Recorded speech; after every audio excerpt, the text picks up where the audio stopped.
Street, heading towards town.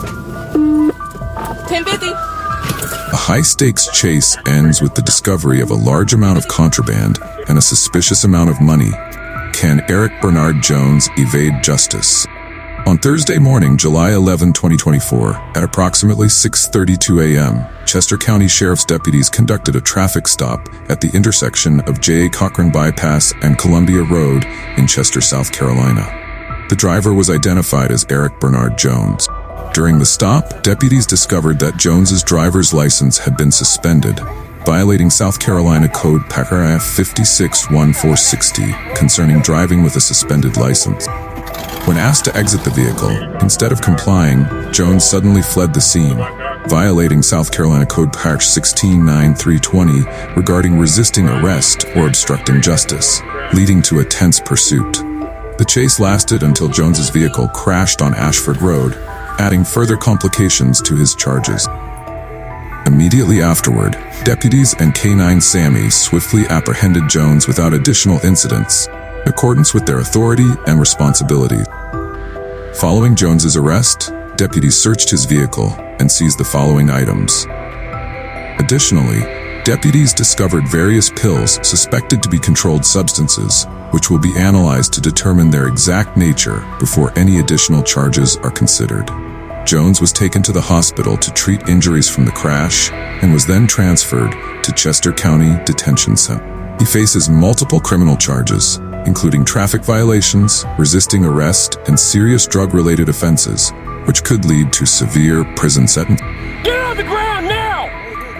Get on the ground! Get on the ground! Get on the ground! Get back! The Delta Police Department received a report of a suspicious man in the yard of 157 Burt Street who had broken into a house. Due to a mix-up in the address, Officer Mark Bowen was the first to arrive at the scene and approached Jeremy Kuzov, 43 years old.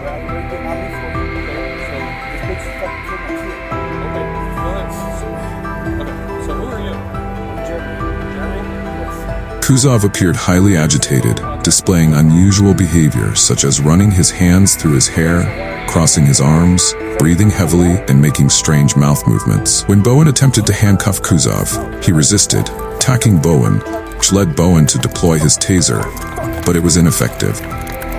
The two then moved southward on Burt Street. Passerby attempted to intervene, but was unsuccessful. Bowen then drew his firearm and ordered Kuzov to raise his hands and lie down on the ground. But Kuzov ignored the commands and moved back in front of an RV parked in the yard.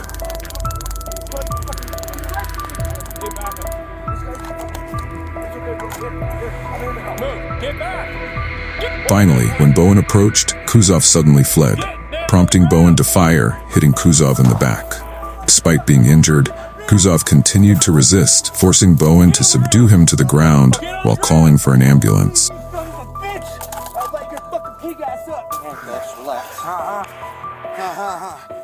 fucking pigs. It's alright, good, Mark. It's alright, good, Mark. It's alright, Mark. You okay? Are you hurt? Other officers quickly arrived and handcuffed Kuzov before medical personnel transported him to the hospital. According to medical records, Kuzov sustained a gunshot wound to the chest, resulting in multiple fractures to his left ribs and bruising of the lung, but no internal organs were damaged. Test results showed that Kuzov was positive for several stimulants and narcotics. The district attorney's office confirmed that Bowen's actions were lawful, citing self-defense and the protection of others, and no criminal charges will be filed against Officer Mark Bowen.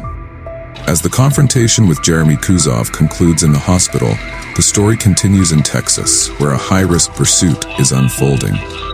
Jarrell Fuel, a wanted suspect, becomes the focal point of a tense chase, highlighting the pressures and risks faced by police officers.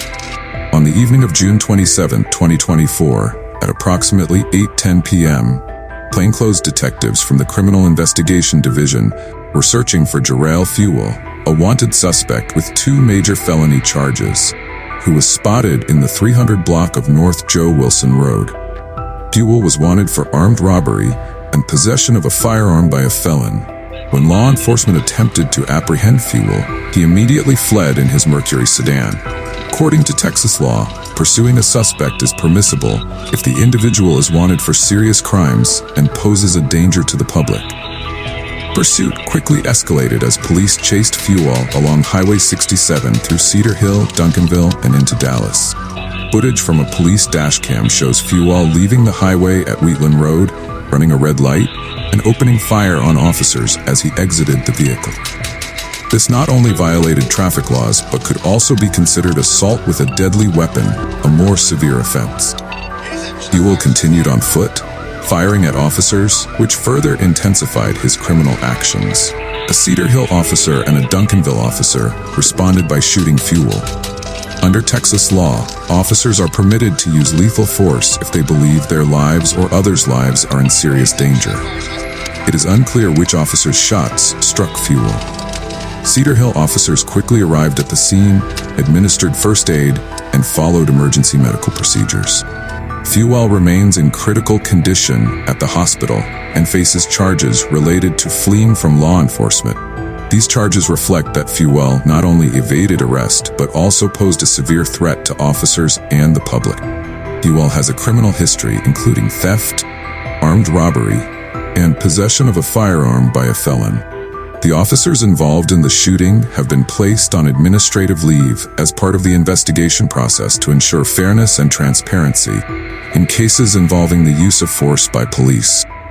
These events underscore the need for careful management of high-stress situations, adherence to legal procedures, and thorough post-incident investigations to ensure justice and transparency. The bypass.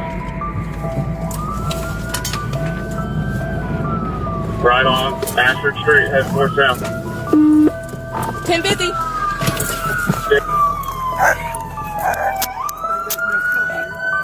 Good girl, good. Get on the ground now! Hey, dude, he'll shoot you. Get on the ground! Get on the ground! Get on the ground, bro. It's okay. Get on the ground! Get back! Yes, sir. Yes, sir. Get back! Get on the ground! Jeremy! Point at gunpoint! Get down, bro. Get down on the ground! Get my ribs! Well, I can't see. Get on the ground! No, motherfucker. Get on the ground! Ha ha ha. You fucking pigs. Jack, you're good, Mark. Jack, you're good, Mark. It's alright, Mark. You okay? Are you hurt? No, okay. Walk on. Good? No.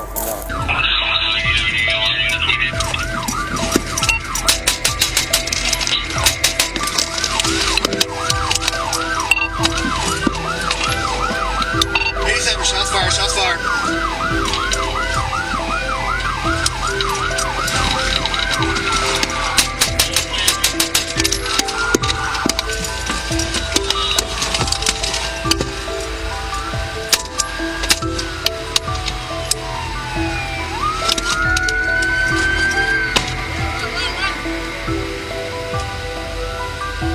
Suspects' psychological states and behaviors, potentially influenced by drugs and stimulants, can significantly impact the handling of such dangerous situation.